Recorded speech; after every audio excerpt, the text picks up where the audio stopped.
Give me a moment with Jim Henson where he just was a human being. All of a sudden, he's not Jim Henson, King of the Muppets. He's just Jim. Well, okay. I mean, because I'm his sidekick, I'm with him quite a lot, but I'm staying very quiet. Do you know what I mean? Because he's thinking and doing stuff. One day we were lying on a trolley because there was going to be a walking shot. There were no holes in the ground, so we were going to be lying on our backs with the puppet sticking up. You see what I mean? But we're just lying there. You don't get into position because all the blood goes out of your arm and so on. So we're just lying side by side, which is bizarre to start with. Just to be lying, like two people in a bed. You know what I mean? Right.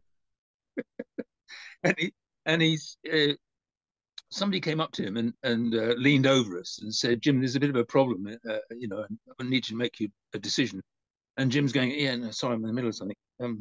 What's the problem?" And he went, "It's something in LA." And he went, "Have you got your passport and toothbrush?" And the guy said, "Yes." And he said, "Go and sort it out." Okay. So this guy goes off, and I realize I'm lying next to a mogul. I'm like a CEO. Like, seriously. I said, "How do you make don't mind me, Jim, but how do you make a decision that quickly?" And he said, "It costs money to stop and think. When we're filming, it's £90 a second. I mean, it's like," he said, "What I do is I hire the best people I can get. I trust them to do what I ask. And I also trust them to come back and tell me I got it wrong. If I decided something and it's wrong,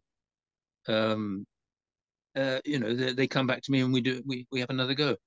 But hesitating is costs money." And I went, wow. How many bosses do you know want you to go and say you made the wrong decision? Can we have another go at it? Well, all the good ones. All the good ones. Well, all the good ones. And then I don't know if it was the same conversation, but it was in a similar position that I said to him, "How do you stay so calm with all this chaos going on?" And he said, "Oh, I have to." And I said, "What do you mean have to?" And he went, "Well," he said, "if I come in the gate in a bad state of mind, the guy with the walkie-talkie at the gate says, 'Jim's here, but he's in a terrible mood.' And by the time I get to the set, everyone's all tense and upset and jittery." And he said, "It can't be done. I have to stay serene. I have to stay calm because I am setting the tone." He didn't say all those words, but do you know what I mean? He explained that it was important for him, right? That it was a good atmosphere on the set and a fun place to be, and that there wasn't any anxiety or tension. That you didn't get things wrong. You might do something slightly differently that he wasn't expecting. But he liked creativity. He liked people improvising and ad-libbing if they've got a better idea.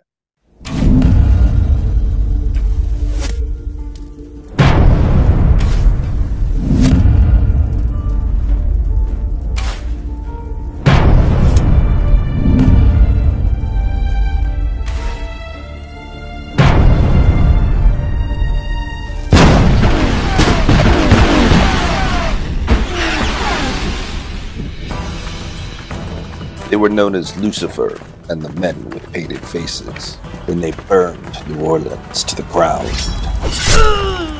And when they sacked Panama, I knew that my road to redemption would be paved with tombstones. And by the time they brought the apocalypse to West Africa and the Indian Ocean, I would come to know two words with biblical significance. No quarter. No quarter. Kill All Masters. Rated R. Coming soon. Available on all platforms. Visit noquarterkillallmasters.com.